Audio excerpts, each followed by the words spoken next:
اهلا وسهلا فيكم مع ماث فور فن. وهلا خلينا نحكي عن موضوع مهم كثير بالكالكولس يلي بسموه integration by parts. مثل ما شايفين عندي هون integral x squared e to the power x dx. هلا بدنا نحل هيدا الانتجرال باي بارتس، بس بدنا نحله عن طريق التابيولار ميثود. خليني افرجيكم كيف بنعملها.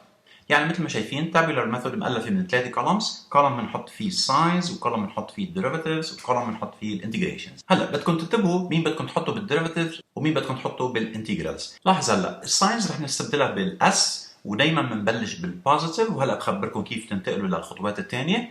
هلا بس بدكم تنتبهوا مين بدكم تحطوا بالديريفاتيفز ومين بدكم تحطوا بالانتجرالز. يعني لاحظوا انا حطيت هلا الاكس سكوير بالديريفاتيفز لسبب، ليش؟ لانه بس تحط الاكس سكوير بالديريفاتيفز اذا عملت لها ديريفاتيف رح تنتهي لزيرو اذا ضليتك تعمل ديريفاتيف. يعني لاحظ مثلا اكس سكوير اذا عملت لها اول ديريفاتيف تعطيني 2 اكس، بعدين تعطيني 2، بعدين تعطيني 0. بينما لو حطيت الاي تو ذا باور اكس وعملت لها ديريفاتيف حتعطيني اي تو ذا باور اكس، اي تو ذا باور اكس، اي تو ذا باور اكس، فما بتنتهي. فمشان هيك بنحطها بالانتجرالز وبنخلي الديريفاتيف للاشياء اللي بتنتهي. لاحظ هلا انتجرال اي تو ذا باور اكس بتعطيني اي تو ذا باور اكس، عملت لها انتجرال مره ثانيه بتعطيني e to the power x، وعملت لها انتجرال كمان مره بتعطيني e to the power x، وهيك وصلت لعند الزيرو وبوقف هون.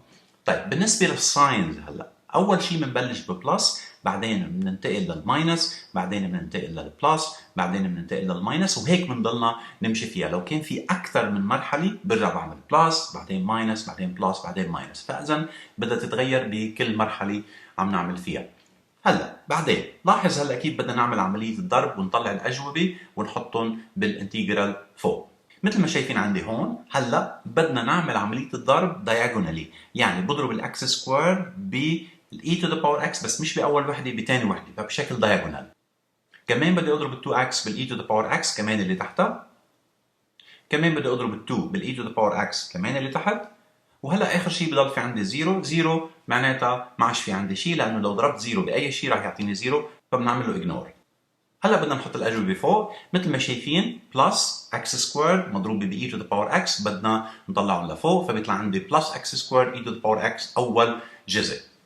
هلا بنجي للجزء الثاني. مثل ما اتفقنا عندي ماينس، انتبهوا عندي ماينس بالساينس، فباخذ الماينس وال 2 اكس والاي تو ذا باور اكس باخذهم مع بعض وبحطهم فوق، صار عندي ماينس 2 اكس اي تو ذا باور اكس ثاني بارت.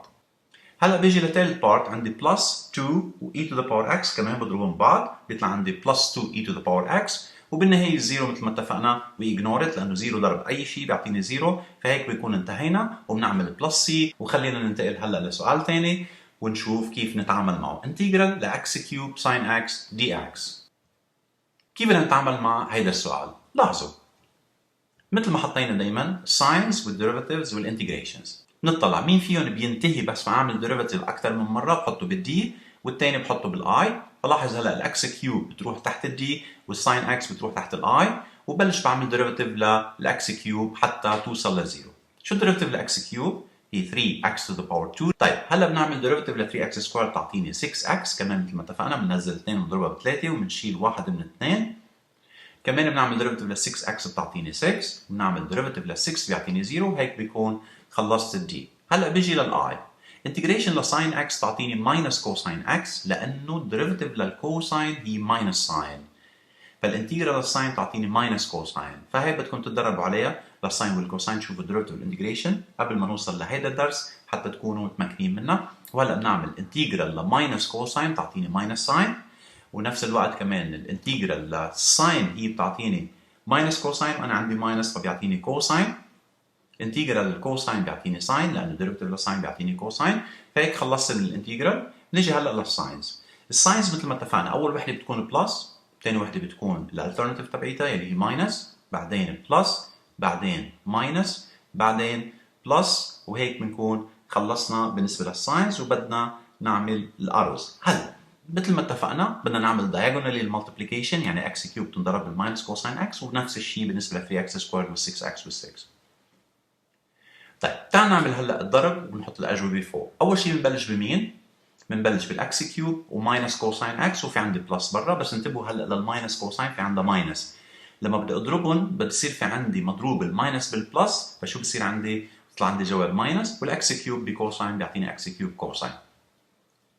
طيب ثاني وحده هلا عندي ماينس 3 اكس سكويرد وماينس ساين بدي اضربهم ببعض، فانتبهوا بيصير في عندي اثنين ماينس ساين بدي اضربهم ببعض، شو بيعطوني؟ بيعطوني بلس، وعندي 3x سكويرد ساين x. هيك بنكون خلصنا من هيدا الترم. كمان بننتقل للترم الثالث. عندي بلس 6x مضروبه بكوساين، كمان بنضربهم ببعض بيطلع 6x كوساين وانتهت. وكمان في عندي ماينس 6 مضروبه بساين x، فبنضربهم ببعض بيطلع عندي ماينس 6 ساين x. وهيك بنكون وصلنا للزيرو. زيرو ضرب اي شيء بيعطيني زيرو، فبيطلع الجواب هيدا اللي شايفينه قدامنا بلس شو بلس كونستانت، وهيك بيكون الجواب انتهى. طيب خلينا ننتقل لكيس ثاني يلي فيها كمان تريك صغيره بدكم تنتبهوا لها. عندي انتجرال لاكس كيوب لن اكس دي اكس. كيف بدنا نتعامل مع هذا السؤال؟ هلا لما بدي اوزع بالتيبل انا بدي انتبه كيف بدي اوزع بالتيبل. انتبهوا، عندي الساينز وعندي الدي وعندي الاي. شو بحط بالدي وشو بحط بالاي؟ هالمره حطيت لن اكس بالدي وحطيت الاكس كيوب بالاي. شوفوا اكس كيوب لو حطيتها بالدي بتنتهي بصير 3 اكس سكوير بلس 6 اكس بلس 6 مثل ما عملنا بالسؤال الماضي. بس لو حطيت الانتجرال للن اكس هلا رح تعطيني مشكله. ليه؟ لانه الديريفيتيف للن اكس اسهل من الانتجرال للن اكس. انتجرال للن اكس تعطيني اكس لن اكس ماينس اكس، بس لو عملت لها انتجرال مره ثانيه حتطلع في عندي مشكله. فحطيتها بالدي وحطيت الاي للاكس كيوب. ولاحظوا هلا الخطوات كم خطوه بدي اعمل، ولاحظوا كيف الطريقه بدي اعمل فيها. شوفوا خطوه خطوه. اول شيء بنعمل ديريفيتيف للن اكس تعطيني 1 اوفر اكس. طيب هلا بهي الحاله بنعمل بس خطوه وحده مش اكثر. هونيك عملنا لننتهي.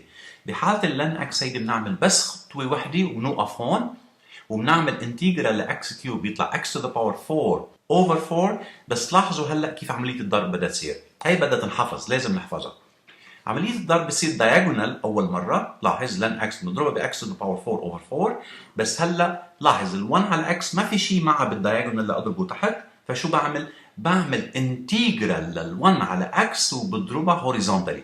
فلاحظ اي شيء بدك تستخدمه بالتيبل بدك تعمل هوريزونتال بدك تحط له انتجرال. اوكي لو دايجونال عادي، بس لانه حطيتها هلا هوريزونتالي فبنرجع بنحط لها انتجرال وبنعمل لها انتجريشن. ولاحظوا بس نضربهم ببعض ونعمل له انتجرالز رح يطلع لهم انتجرالز. وشوفوا شو بيطلع الانتجرال معكم هلا بعد شوي. لاحظ هلا بنطبق الرول. لن اكس بنضربها ب x to the power 4 over 4. شو بيعطيني؟ بيعطيني x to the power 4 over 4 تايمز لن اكس. خلصنا من اول وحده. هلا ثاني وحده مثل ما اتفقنا لانه رحنا هوريزونتال مش دايجونال. هوريزونتال بنخليها مثل ما هي، يعني الماينس والانتجرال 1 اوفر اكس واكس 4 اوفر 4 دي اكس كلها بناخذها مثل ما هي لفوق وبنعمل لها انتجرال. هلا لاحظ الانتجرال كيف عم يطلع عندي. x to the power 4 رح اضربها ب 1 تعطيني x to the power 4. وعندي 4 تايمز x 4x، ففي x فوق وx تحت ففينا نعمل simplify. شو بيطلع عندي؟ بيطلع عندي x to the power 3 over 4 dx. طيب انتم بتعرفوا الانتجرال x to the power 3 over 4 dx كيف تسوى؟ سهله. بنجمع 1 للباور بنقسم على الباور الجديده. شو بصير عندي؟ بصير عندي x to the power 4 over 4. اوريدي انا عندي 4 فهيك صار في اعمل simplification بيطلع عندي x to the power 4 over 16. وهيك انتهت خلصت. بضل في عندي بعد بلس سي. وهيك بنقول انتهى السؤال. وفينا ننتقل لسؤال ثاني كمان حلو بنفس الطريقه، بس هون في خطوه لازم تنتبهوا لها. شوفوا شو لازم نعمل هون. نجي للتيبل بنحط التيبل مثل ما اتفقنا، الساينز والديريفاتيفز والايز اللي هن انتجرالز. نجي بنعمل هلا لاحظوا هون بهالحاله اثنيناتهم لو عملت لهم ديريفاتيف ما بينتهوا. يعني لو عملت ديريفاتيف للاي تو ذا باور اكس حتعطيني اي تو ذا باور اكس، اي تو ذا باور اكس مره ثانيه، اي تو ذا باور اكس مره ثالثه. لو عملت ديريفاتيف للساين حتعطيني كوساين، والديريفاتيف للكوساين بيعطيني ساين كمان. يعني بتضل تنتقل ساين كوساين ساين كوساين ساين كوساين. فبهالحاله اثنينهم ما بينتهوا. فمشان هيك شو فينا نعمل؟ فينا ناخذ اي وحده منهم محل الدي واي وحده منهم محل الاي. بس شو بدنا نعمل؟ بدنا نعمل بس مرحلتين من الديريفاتيف او الانتجريشن. ليش بنعمل مرحلتين؟ هلا بتشوفوا ليش. لو عملت ديريفاتيف للساين شو تعطيني؟ رح تعطيني كوساين. ولو عملت ديريفاتيف للكوساين شو بتعطيني؟ ماينس ساين. فلاحظ لما عملت ديريفاتيف مرتين لاحظ الساين اللي موجوده عندي وصلت لها، والساين اللي فوق بالانتجرال هي ذاتها موجوده. فلاحظوا بعد شوي لما بنعمل الانتجرال اللي حكيتكم عنه كيف رح نقدر نطلع الجواب. هلا بنعمل انتجرال اي تو ذا باور اكس تعطيني اي تو ذا باور اكس. كمان انتجرال مره ثانيه بتعطيني اي تو ذا باور اكس. مثل ما حكينا شو بنعمل؟ بس مرتين مش اكثر. هلا الساينس اول وحده بتعطيني بلس، وثاني وحده بتعطيني ماينس، والثالثه بتعطيني شو؟ بتعطيني بلس مثل ما اتفقنا alternatively. يعني وحده بلس وحده ماينس وحده بلس. وهلا بنجي للتيبل بدنا نعمل عمليه الضرب. بنضرب ساين اكس باي تو ذا باور اكس، ونفس الشيء بالنسبه للكوساين، ونفس الشيء اللي حكينا بالبارت الماضي انتجرال لانه عم نعمل هلا هوريزونتال يعني افقي بدنا نشتغل فيها. بس نشتغل افقي لازم نحط الانتجرال ساين. طيب شوفوا هلا كيف بدنا نبدا فيها وحده وحده. يلا اول شيء بنبلش بمين؟ بنبلش بالبلس وبالساين اكس وبالاي تو ذا باور اكس، بنطلعهم لفوق. شو بيصير عندي؟ بلس ساين اكس اي تو ذا باور اكس. انا حطيت الاي تو ذا باور اكس بالاول، ليش؟ لانه احيانا بعض الطلاب ما بينتبهوا انه الاي تو ذا باور اكس هي مضروبه بالساين اكس كلها. لو خليت على اليمين ممكن تفكروا انه الاي تو ذا باور اكس مضروبه بالاكس بس، فمشان هيك بنحطها على شمال الساين. هلا بنجي للثاني يلي هي ماينس كوساين اكس مضروبه باي تو ذا باور اكس. فشو بنعمل فيهم؟ بنضربهم بنطلعهم لفوق، كمان بنحط الاي بالاول ماينس اي تو ذا باور اكس كوساين اكس، وضل في عندي الانتجرال تبع الماينس ساين اكس اي تو ذا باور اكس دي اكس. مثل ما اتفقنا افقي لازم نعمل شو؟ انتجرال. فبنعمل انتجرال وبنطلع لفوق. هلا هون القصه، خلينا نرتب هلا بالاول، لانه عندي ماينس مضروبه بساين اكس اي تو ذا باور اكس ضرب دي اكس. شو بنعمل بالماينس ساين؟ بنشيلها لبرا وبنرتب الفانكشن على شكل اي تو ذا باور اكس ساين اكس دي اكس. هلا لاحظوا معي، شوفوا شو في عندنا بالانتجرال فوق. عند الانتجرال الاساسي انا اللي عم بعمله هو انتجرال لاي تو ذا باور اكس ساين اكس دي اكس. طب انا طلع معي على يمين الايكوال نفس الشكل اكزاكتلي، انتجرال لاي تو ذا باور اكس ساين اكس دي اكس، بس عنده اشاره ماينس.